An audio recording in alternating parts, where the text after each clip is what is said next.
Yes welcome back. ಸಚಿವ ಸಂಪುಟ ವಿಸ್ತರಣೆ ವಿಚಾರವಾಗಿ ನಾಳೆ ಸಂಜೆ ಸಿಎಂ ಡಿಕೆ ಶಿವಕುಮಾರ್ ದೆಹಲಿಗೆ ಪ್ರಯಾಣವನ್ನ ಬೆಳೆಸಿದ್ದಾರೆ.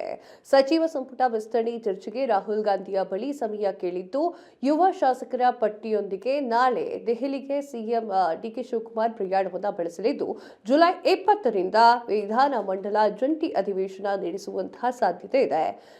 ಅಧಿವೇಶನಕ್ಕೂ ಮೊದಲೇ ಸಂಪುಟ ವಿಸ್ತರಣೆ ಮಾಡುವಂತಹ ಒಂದು ಲೆಕ್ಕಾಚಾರದಲ್ಲಿ ಸಿಎಂ ಡಿಕೆ ಶಿವಕುಮಾರ್ ಸಚಿವ ಸಂಪುಟ ವಿಸ್ತರಣೆಯ ಪ್ಲಾನ್ ಮಾಡಿದ್ದು, ಎಲ್ಲವೂ ಅಂದುಕೊಂಡಂತೆ ಆದರೆ ಜುಲೈ 8ಕ್ಕೆ ನೂತನ ಸಚಿವ ಪದಗ್ರಹಣ ಕಾರ್ಯಕ್ರಮವು ಫಿಕ್ಸ್ ಆಗಲಿದೆ.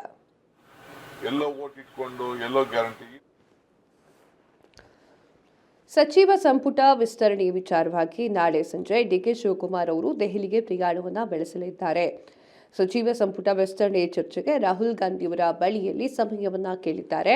ಯುವ ಶಾಸಕರ ಪಟ್ಟಿಯನ್ನ ಹಿಡ್ಕೊಂಡು ನಾಳೆ ದೆಹಲಿಗೆ ಸಿಎಂ ಡಿಕೆ ಶಿವಕುಮಾರ್ ಅವರು ಪ್ರಯಾಣವನ್ನು ಬೆಳೆಸ್ತಾ ಇದ್ದಾರೆ. ಜುಲೈ 20ರಿಂದ ವಿಧಾನಮಂಡಲ ಜಂಟಿ ಅಧಿವೇಶನ ನಡೆಸುವಂತಹ ಸಾಧ್ಯತೆಗಳು ಕೂಡ ಇದೆ.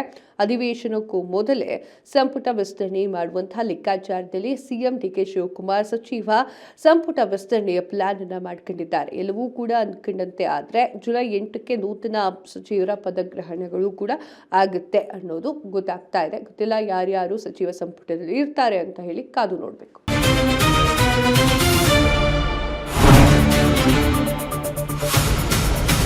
ಸಂಪೂರ್ಣ ನ್ಯೂಸ್ 24x7 ಇದು ನೊಂದವರ ಧ್ವನಿ.